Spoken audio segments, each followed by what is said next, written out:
ಎಲ್ಲ ನಿಲ್ಸೋ ನಿಮಿಷ ಎಲ್ಲ ಇಳಿಸೋ. ಬೋರ್ಡ್ ಇಳಿರಿ ಕೆಳಗಡೆ, ಹಿಂದೆಗಡೆ ಜನಕ್ಕೆ ಕಾಣಲಿ. ಇಳಿರಿ ಬಾವುಟಗಳೆಲ್ಲ ಸ್ವಲ್ಪ ಕೆಳಗಡೆ ಇಳಿರಿ, ಜನಕ್ಕೆ ಕಾಣಲಿ, ಹಿಂದೆಗಡೆ ಮಗಗಳು ಕಾಣಲಿ. बोलो भारत माता की, महात्मा गांधी जी की, कांग्रेस पार्टी की, सोनिया गांधी की, मनमोहन सिंह की, मल्लिकार्जुन खड़गे की, राहुल गांधी की, नरेगा की. बंधुगळे ಆಯ್ತು. ಸ್ವಲ್ಪ ಸುಮ್ಮನೆ ಇರಿ. ಭಾಷಣ ಮಾಡಬೇಕೋ ಬೇಡ, ಆಮೇಲೆ ಡಿಕೆ ಭಾಷಣ ಮಾಡೋಣ. ಸ್ವಲ್ಪ ಸುಮ್ಮನೆ ಇರಿ, ಭಾಷಣ ಮಾಡೋಣ, ಸುಮ್ಮನೆ ಇರಿ. ಜನ ಲೈವ್ ಹೋಗ್ತಾ ಐತೆ, ಭಾಷಣ ಕಾರ್ಯಕ್ರಮ ಲೈವ್ ಹೋಗ್ತಾ ಐತೆ. ಸ್ವಲ್ಪ ಡಿಸಿಪ್ಲಿನ್ ತೋರಿಸಿ. ಮಹಾತ್ಮ ಗಾಂಧಿ ಮಕ್ಕಳು ನೀವು, ಕಾಂಗ್ರೆಸ್ ಮಕ್ಕಳು ನೀವು, ಸುಮ್ಮನಿರಿ. ಬಂಧುಗಳೇ, ವೇದಿಕೆ ಇರುವಂತ ನಮ್ಮ ರಾಷ್ಟ್ರೀಯ ಪ್ರಧಾನ ಕಾರ್ಯದರ್ಶಿಗಳಂತ ಸುರ್ಜೇವಾಲಾ ಸಾಹೇಬ್ರೆ, ರಾಜ್ಯದ ಗೌರವಾನ್ವಿತ ಮುಖ್ಯಮಂತ್ರಿಗಳಂತ ಸಿದ್ದರಾಮಯ್ಯ ಸಾಹೇಬ್ರೆ, ಎಲ್ಲ ನನ್ನ ಮಂತ್ರಿ ಸಹೋದ್ಯೋಗಿಗಳೇ, ಶಾಸಕ ಮಿತ್ರರೇ, ನಮ್ಮ ಪಕ್ಷದ ಎಲ್ಲ ಪದಾಧಿಕಾರಿಗಳೇ, ಜಿಲ್ಲಾ ಕಾಂಗ್ರೆಸ್ನ ಅಧ್ಯಕ್ಷಗಳೇ, ಬ್ಲಾಕ್ ಕಾಂಗ್ರೆಸ್ನ ಅಧ್ಯಕ್ಷಗಳೇ ಮತ್ತು ಈ ಒಂದು ಐತಿಹಾಸಿಕವಾದಂಥ ಹೋರಾಟಕ್ಕೆ ಪಾಲ್ಗೊಂಡಂತ ಎಲ್ಲ ಬಂಧು ಭಗಿನಿಯರೇ, ಮಾಧ್ಯಮ ಮಿತ್ರರೇ, ಸ್ನೇಹಿತರೆ, ಇವತ್ತು ನಾವೆಲ್ಲ ನಮ್ಮ ಹಕ್ಕು, ನಮ್ಮ ಉದ್ಯೋಗ, ಬಡವರ ಹಕ್ಕಿಗೋಸ್ಕರ ನಾವು ಹೋರಾಟವನ್ನು ಮಾಡ್ತಾ ಇದ್ದೇವೆ. ಯಾರಿಗೆ ಕೂಲಿ ಇಲ್ಲ, ಯಾರಿಗೆ ಉದ್ಯೋಗ ಇಲ್ಲ, ಅವ್ರಿಗೆ ಉದ್ಯೋಗವನ್ನು ಕೊಟ್ಟದ್ದು ಶ್ರೀಮತಿ ಸೋನಿಯಾ ಗಾಂಧಿ ಅವರ ನೇತೃತ್ವದಲ್ಲಿ ಮನಮೋಹನ್ ಸಿಂಗ್ ಸರ್ಕಾರ. ಇಡೀ ಪ್ರಪಂಚ ನಮ್ಮ ಉದ್ಯೋಗ ಖಾತ್ರಿ ಯೋಜನೆಯನ್ನು ಗಮನಿಸಿತ್ತು. 2013ರಲ್ಲಿ ವರ್ಲ್ಡ್ ಬ್ಯಾಂಕ್ ಇದೊಂದು ಬಹಳ ವಿಶ್ವ ಬ್ಯಾಂಕ್, ವರ್ಲ್ಡ್ ಬ್ಯಾಂಕ್ ಅಂದರೆ ವಿಶ್ವ ಬ್ಯಾಂಕ್, ನರೇಗಾ ಯೋಜನೆ ಒಂದು ಬಹಳ ಅತ್ಯುತ್ತಮವಾದಂಥ ಯೋಜನೆ ಅಂತ ಹೇಳಿ ಅವರು ನಮಗೆ ಸರ್ಟಿಫಿಕೇಟ್ ಕೊಟ್ಟರು. ಸುಮಾರು 5800 ಹೆಚ್ಚು ಕಮ್ಮಿ 6000 ಪಂಚಾಯಿತಿಗಳು. ಯಾವನ ಸುಮ್ಮನೆ ಇರೋ, ಸ್ವಲ್ಪ ಸುಮ್ಮನೆ ಇರಲ್ಲ, ಯಾರೋ ತರಲೆಗಳು, ಸುಮ್ಮನೆ ಇರೋ. ಯಾರು ಕರೆದ್ರೆ ಎಳೆದಾಕ್ಸೋ ಈಚೆಗೆ ಡಿಕೆ ಅಂತೆ. ಸುಮಾರು 6000 ಪಂಚಾಯಿತಿಗಳು ಇದ್ದೋ. ಈಗ 7000 ಚಿಲ್ಲರೆ ಪಂಚಾಯತ್, 5700 ಚಿಲ್ಲರೆ ಪಂಚಾಯಿತಿಗಳು ಇವತ್ತಿದೆ. 6000 ಕೋಟಿ ರೂಪಾಯಿಗಳನ್ನು ಖರ್ಚು ಮಾಡ್ತಾ ಇದ್ದವು. 6000 ಕೋಟಿ ರೂಪಾಯಿ. ಪ್ರತಿಯೊಬ್ಬರು ಕೂಡ ಉದ್ಯೋಗ ಬೇಕಾದವರು ಉದ್ಯೋಗ ಏನು ಮಾಡಬೇಕು ಅಂತೇಳಿ ಪಂಚಾಯಿತಿಗಳಲ್ಲಿ ಪಂಚಾಯಿತಿ ಸದಸ್ಯರುಗಳು ತೀರ್ಮಾನ ಮಾಡ್ತಾ ಇದ್ರು. ಏನು ಉದ್ಯೋಗವನ್ನು ತೆಗೆದುಕೊಳ್ಬೇಕು ಅಂತೇಳಿ ಪಂಚಾಯಿತಿಯವರೆಲ್ಲ ಕೂತ್ಕೊಂಡು ಅವರು ಆ ಪಂಚಾಯಿತಿ ಅಭಿವೃದ್ಧಿ ಬಗ್ಗೆ ಕೆಲಸ ಮಾಡ್ತಾ ಇದ್ರು. ಮನಮೋಹನ್ ಸಿಂಗ್ ಅವರು, CP ಜೋಶಿ ಅವರು ಕೇಂದ್ರ ಮಂತ್ರಿಯಾಗಿದ್ದಾಗ ಸೋನಿಯಾ ಗಾಂಧಿ ಅವರ ಮಾರ್ಗದರ್ಶನದ ಮೇಲೆ ಯಾರು ಬೇರೆ ಜಮೀನುಗಳಿಗೆ ಹೋಗಿ ಕೆಲಸ ಮಾಡೋಕ್ಕೆ ಅವಮಾನ ಆಗ್ತದೆ ಅಂತೇಳಿ ಕೂಲಿಯನ್ನು ಕೊಡಬೇಕು ಅಂತೇಳಿ ತನ್ನ ಸ್ವಂತ ಜಮೀನಲ್ಲೂ ಕೂಡ ಉದ್ಯೋಗ ಮಾಡಿಕೊಟ್ರೆ ಅವ್ರಿಗೆ ಕೂಲಿ ಕೊಡುವಂಥ ಒಂದು ಐತಿಹಾಸಿಕವಾದಂಥ ತೀರ್ಮಾನವನ್ನು UPA ಸರ್ಕಾರ ಮಾಡ್ತು. ಅಂದರೆ ನಿಮ್ಮ ಜಮೀನಲ್ಲಿ ಮಟ್ಟ ಮಾಡ್ಕೋಬೇಕಾದ್ರೆ, ನೀವು ಆಶ್ರಯ ಮನೆ ಕಟ್ಕೋಬೇಕಾದ್ರೆ, ಇಂದಿರಾವಾಸ್ ಮನೆ ಕಟ್ಕೋಬೇಕಾದ್ರೆ, ನಿಮ್ಮ ದನಿನ ಕೊಟ್ಟಿಗೆ ಕಟ್ಕೋಬೇಕಾದ್ರೆ, ಎಲ್ಲ ವ್ಯವಸಾಯಕ್ಕೆ ಉಪಯೋಗ ಮಾಡಿಕೊಂಡು ನೀವು ಏನೇ ಮಾಡಿದ್ರು ಕೂಡ ನೀವು ರಿಜಿಸ್ಟರ್ ಮಾಡಿಕೊಂಡ್ರೆ ನಿಮಗೆ ಕೂಲಿ ಕೊಡುವಂಥ ಒಂದು ವ್ಯವಸ್ಥೆಯನ್ನು ಈ ಕಾಯ್ದೆ ಕೊಟ್ಟಿತ್ತು.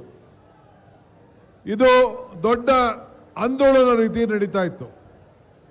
90% ಇವತ್ತು ಕೊಡ್ತಾ ಇದ್ರು. ಯಾವ್ದಾದ್ರು ಉದ್ಯೋಗ, ಯಾವ್ದಾದ್ರು ಸಿಮೆಂಟು ಕಬ್ಬಣ ಉಪಯೋಗಿಸಿದಂಥ ಕಾರ್ಯಕ್ರಮ ಇದ್ದರೆ ಆಗ ಒಂದು 25% ನಮ್ಮ ರಾಜ್ಯ ಸರ್ಕಾರ ಕೊಡ್ತಾ ಇತ್ತು.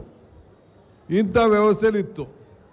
ಪ್ರತಿಯೊಂದು ಸುಮಾರು 7,000 ಜನ ಇದಕ್ಕೆ ಉಸ್ತುವಾರಿಗೆ ಜವಾಬ್ದಾರಿಯನ್ನು ನೇಮಕ ಮಾಡೋಂಥ ಉದ್ಯೋಗಗಳು ಕೂಡ ಇವತ್ತು ಸೃಷ್ಟಿಯಾಗಿತ್ತು. ಇವತ್ತು ಎಲ್ಲ ಕೂಡ ಇವತ್ತು ಮುಗಿಸಿ ಮಹಾತ್ಮ ಗಾಂಧೀಜಿಯವರ ಹೆಸರನ್ನು ತೆಗೆದುಹಾಕ್ಬಿಟ್ಟು ಇವತ್ತು ಈ ಯೋಜನೆಗೆ ಹೊಸ ರೂಪವನ್ನು ಕೊಟ್ಟಿದ್ದಾರೆ. 60% ನಾವು ಕೇಂದ್ರ ಅಂತೆ, 40% ನಾವಂತೆ. ಇದು ಅಸೆಂಬ್ಲಿಲಿ ನಾವು ಪ್ರತ್ಯೇಕವಾದಂಥ ಚರ್ಚೆಗೆ ಈ ವಿಧಾನಸೌಧವನ್ನು ನಾವು ಕರೆದಿದ್ದೇವೆ. ಇವತ್ತು ನಮ್ಮ HK ಪಾಟೀಲರು ಮತ್ತು ಅನೇಕರೆಲ್ಲ ಸಲಹೆ ಕೊಟ್ಟರು, ಪಕ್ಷ ಒಪ್ಕೊಂಡು, ಸರ್ಕಾರ ಒಪ್ಕೊಂಡು ಇವತ್ತು ನಾವು ಕರೆದಿದ್ದೇವೆ. 2 ದಿನಗಳ ಕಾಲ ಈ ವಿಚಾರದಲ್ಲಿ ಚರ್ಚೆ ಮಾಡ್ತೇವೆ. BJPಯವರು ಏನು ಅದಕ್ಕೆ ಮಾತಾಡ್ತಾರೋ ಕೇಳಿ ನೋಡೋಣ. ಆದರೆ ಇವತ್ತು BJPಯವರು ಅಲ್ಲೋಗಿ ಗಾಂಧೀಜಿ ಪ್ರತಿ ಮುಂದೆ ಪ್ರತಿಭಟನೆ ಮಾಡ್ತಾ ಇದ್ದಾರೆ ಅಂತೇಳಿ ನನಗೆ ಮಾಹಿತಿ ಬಂತು. ಎಲ್ಲರೂ ಉಂಟೇನ್ರಿ, ನಿಮಗೆ ಗಾಂಧೀಜಿ ಪ್ರತಿಮೆ ಮುಂದೆ ಕೂತ್ಕೊಳ್ಳೋಂಥ ಹಕ್ಕನ್ನು ನೀವು ಕಳ್ಕೊಂಡಿದ್ದೀರಿ. ಇನ್ನು ಮುಂದಕ್ಕೆ ಎಲ್ಲೂ ಕೂಡ ನಿಮ್ಮ ಕಚೇರಿಯಲ್ಲಿ ಗಾಂಧಿ ಫೋಟೋ ಇಟ್ಕೊಳಕ್ ಆಗೋದಿಲ್ಲ. ಗಾಂಧೀಜಿನ ನಾಥುರಾಮ್ ಗೋಡ್ಸೆ ಕೊಂದದ್ದಲ್ಲ. ನೀವೆಲ್ಲ BJPಯವರು ಸೇರಿ, NDAಯವರು ಸೇರಿ ಇವತ್ತು ಅವರನ್ನು ಕೊಲ್ತಾ ಇದ್ದೀರಿ.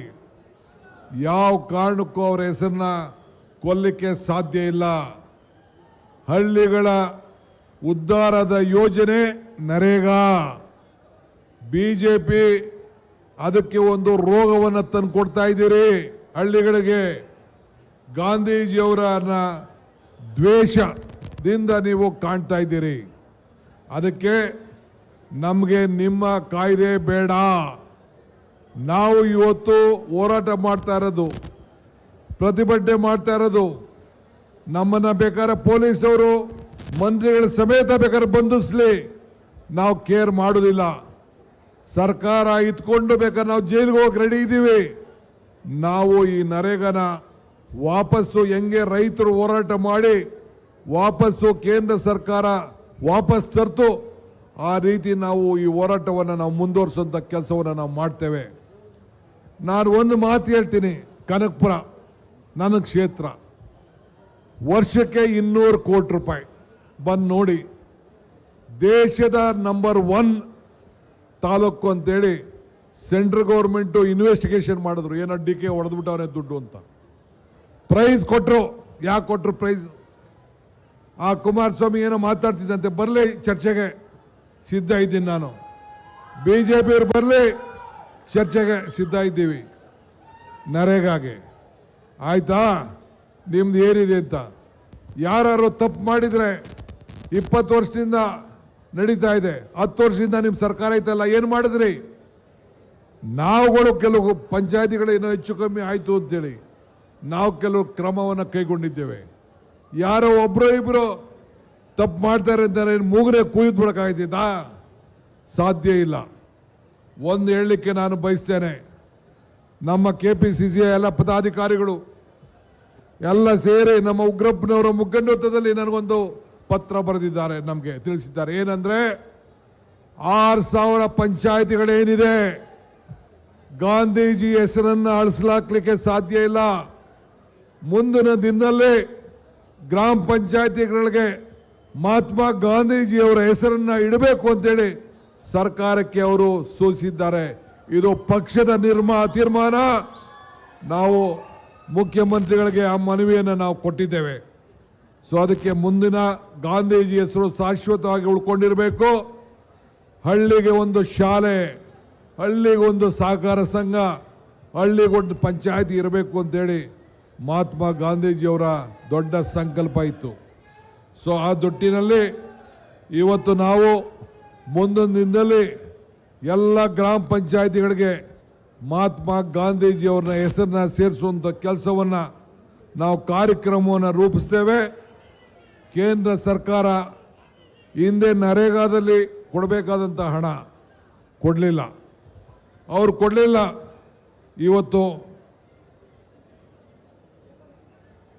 ಇವತ್ತು ಬಿಜೆಪಿಯವರು ಇವತ್ತು ಏನು ನಮ್ಮ ನರೇಗಾ ಕಾರ್ಯಕ್ರಮವನ್ನು ವಜಾ ಮಾಡಿದ್ದಾರೆ, ಇದನ್ನು ನಿಮ್ಮ ಕೈಯಲ್ಲಿ ಈ ಕಾರ್ಯಕ್ರಮವನ್ನು ಮತ್ತೆ ನಿಮ್ಮ ರಾಜ್ಯಗಳಿರೋಂಥ ಸರ್ಕಾರಗಳು ಕೂಡ ಮುಂದಕ್ಕೆ ಇದನ್ನು ನಡೆಸೋಕ್ಕಾಗಲ್ಲ.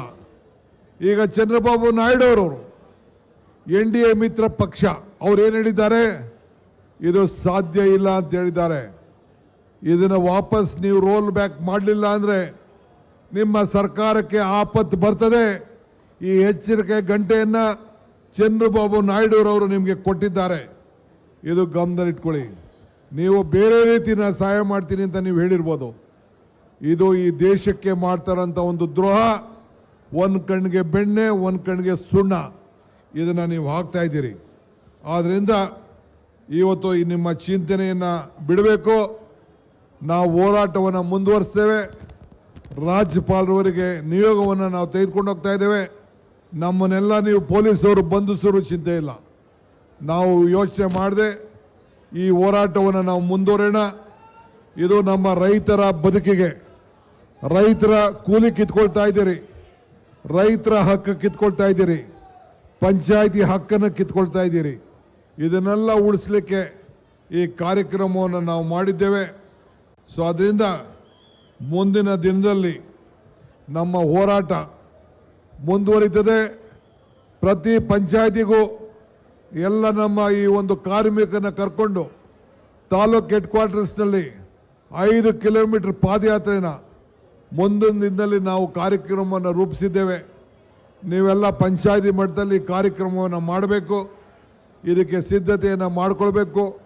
ಪ್ರತಿ ಕ್ಷೇತ್ರಕ್ಕೂ ಮಂತ್ರಿಗಳು ಬರ್ತಾರೆ, ಶಾಸಕರುಗಳು ಪಾಲ್ಗೊಳ್ತಾರೆ, MLCಗಳು ಪಾಲ್ಗೊಳ್ತಾರೆ. ನೀವೆಲ್ಲ ಕಾರ್ಯಕ್ರಮದಲ್ಲಿ ಪಾಲ್ಗೊಂಡು ಈ ನರೇಗಾನ ಉಳಿಸುವಂಥ ಕೆಲಸಕ್ಕೆ ತಾವೆಲ್ಲ ಹಳ್ಳಿ ಕೂಲಿ ಕಾರ್ಮಿಕರ ಬದುಕನ್ನು ಉಳಿಸ್ಕೊಳ್ಳಿಕ್ಕೆ ನೀವೆಲ್ಲ ಹೋರಾಟದಲ್ಲಿ ಪಾಲ್ಗೊಂಡಿದ್ದೀರಿ. ನಿಮಗೆಲ್ಲ ಅಭಿನಂದಿಸಿ ಶುಭ ಹಾರೈಸಿ ಈ ನರೇಗಾ ಹೆಸರು ಶಾಶ್ವತವಾಗಿರಬೇಕು, ಈ ಕಾರ್ಯಕ್ರಮ ಉಳಿಬೇಕು, ಮಹಾತ್ಮ ಗಾಂಧೀಜಿನ ಬದುಕಿಸಿರಬೇಕು ಅಂತೇಳಿ ಪ್ರಾರ್ಥಿಸಿ ನನ್ನ ಮಾತನ್ನು ಮುಗಿಸ್ತೇನೆ. ಜೈ ಹಿಂದ್, ಜೈ ಕರ್ನಾಟಕ ಮಾತೆ. KPCC ಅಧ್ಯಕ್ಷರು ಹಾಗೂ ಉಪಮುಖ್ಯಮಂತ್ರಿಗಳು ಆದ ಸನ್ಮಾನ್ಯ DK ಶಿವಕುಮಾರ್ ಸಾಹೇಬರಿಗೆ ಧನ್ಯವಾದಗಳು. ಈಗ ಕರ್ನಾಟಕ ಪ್ರದೇಶ ಕಾಂಗ್ರೆಸ್ ಸಮಿತಿ ಹಮ್ಮಿಕೊಂಡಿರುವ ರಾಷ್ಟ್ರಪಿತ ಮಹಾತ್ಮ ಗಾಂಧಿ ನರೇಗಾ